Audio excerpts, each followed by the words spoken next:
Hello, visionaries. Welcome back to my channel. My name is Maresa Talbert. I'm the founder and CEO of Talbert Law Office, your favorite go-to legal resource for all things business, nonprofit, and intellectual property law. So we've been talking about holding companies in a few of my previous videos, and I've mentioned the option of an IP holding company. In particular, I've discussed the fact that holding companies can generate income by leasing assets to its subsidiaries, similar to how McDonald's leases land to its franchisees. But in this video specifically, I just want to focus on the intellectual property. So let's jump right into it.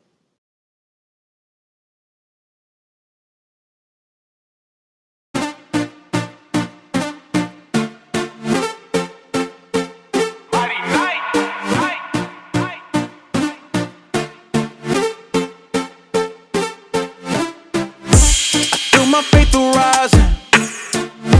I'm crawling out the trenches, holding me. My life.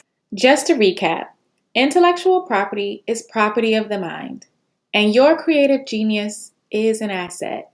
Those assets are generally protected in 5 ways: trademarks, copyrights, patents, trade secrets, and I like to throw in there contracts. If you need help understanding the difference between either one of those, I have multiple videos that discuss the differences, and I'll link them down in the description box below. It is important to note that none of these methods of protection are mutually exclusive. What I mean is that you can employ different types of IP protection for one asset. For example, let's say you have a business name and a logo. You can protect both the business name and the logo as a trademark, but you could also protect the logo under copyright law as a 2-dimensional piece of artwork. Why? Because a trademark and a copyright protect different things. So you are not limited to protecting your intellectual property with just one method of protection. This becomes important when we discuss our topic for today, which is whether you should assign or license your intellectual property, or as I like to call it, whether you should sell or rent your intellectual property. I think that just helps to conceptualize it a little bit better. So first, let's talk about assigning or selling your IP. Once you have secured your intellectual property rights, meaning that you've trademarked your business name, or you've protected that recipe through a trade secret, or you've copyright protected the lyrics to the song that you wrote, sometimes it may be more convenient or valuable to let someone else use your intellectual property in exchange for payment. When you assign your IP rights, you are essentially selling your rights permanently in exchange for some particular sum of money. The same way you would sell real property like your car or your house, that's the same thing that happens when you assign your intellectual property rights. You transfer all the rights and you relinquish all the control. On the flip side, you can become a landlord and you can license or rent out your IP. When you license your IP rights, you maintain ownership.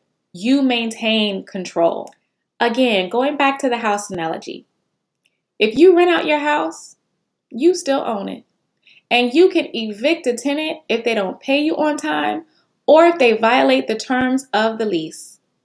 So through a licensing agreement, this is where the contracts come in. You can rent out your IP for a fee, which is called a royalty. And your licensing agreement should outline specific terms, such as whether you're granting an exclusive or a non-exclusive license. This determines whether or not you, as the licensor, can rent out the same asset to someone else. Let me explain. Let's just say that you're a business coach, because that seems to be the career of the times right now. And you created a methodology that consistently results in your clients doubling their revenue within 6 months. You patent your methodology. And now Harvard Business School wants to use your patent to teach your methodology in their business courses. You can offer Harvard an exclusive license that restricts you from allowing any other person from using your patent, or you could offer Harvard a non-exclusive license, which would allow you to License your methodology to Harvard, Princeton, Yale, and Stanford. Some other considerations among so many that you might consider is where the IP can be used. Can it only be used in a particular state? Can it be used nationwide? Can it be used worldwide? You need to decide what your territory will be for your license. You can also determine the length of time that this permission is granted. Maybe you're granting the use of your IP for 6 months, or for 1 year, or until there's a triggering event that dictates termination of the use. You get to decide. You can also negotiate how compensation is offered for the use of your IP, whether it's a lump sum, whether it's a monthly payment, whether it's a fixed or variable percentage of gross revenue or some other sales marker. There are a lot of considerations to think about when you are negotiating a licensing agreement. Now, remember I mentioned earlier that one asset could be protected in multiple ways. So there may be an instance where it's beneficial to assign one part of your IP and license the other. So for example, let's just say you created a special seasoning that is protected as a trade secret. But the name of the seasoning is also protected by a trademark. There could be a scenario where you assign the trade secret to a company like McCormick and get you a nice little lump sum, and then turn around and license the trademark for a monthly payment or for a percentage on gross revenue of all the sales of your seasoning. Now you've just created passive income for yourself. So that's something to think about too. This is one of the reasons why it is so important to protect your intellectual property. It truly is an investment that can create a huge return. So as we wrap this up, I want to bring it all together and put a bow on it. You can either assign your IP rights, which is the equivalent of selling it outright, or you can license your IP, which is the equivalent of leasing it out for a particular purpose or period of time. But you can't do either until you first secure your intellectual property rights, which can be done again through either a trademark, copyright, patent, trade secret, and like I like to throw in there, contracts. Advantages to assigning your IP rights is generally you get a big lump sum of money all at once.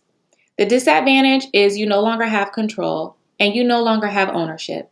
Some advantages to licensing include the fact that you get to maintain ownership, you get to maintain control, you get to create passive income for yourself, you get to create new business opportunities, and it allows you to enter into new markets or industries. Some disadvantages to licensing is the fact that some people can and will abuse the licensing agreement, which leads to IP infringement and we go into court. Another disadvantage to licensing is that a party could use your IP in a way that is damaging or harming to your brand or reputation. And then again, we go into court. Well, I'll leave it there for now. Let me know your questions in the comments. If you are in the market for a licensing agreement, go ahead to talbertlawoffice.com and check out our TLO marketplace. I will link it down in the description box below. We have template, copyright, and trademark licensing agreements for you ready to go right now. Don't forget, share this video with a friend and subscribe if you haven't already. Thank you so much for watching. As always, this is Talbert Law Office, your favorite go-to legal resource for all things business, nonprofit, and intellectual property law. I'll see you in the next video.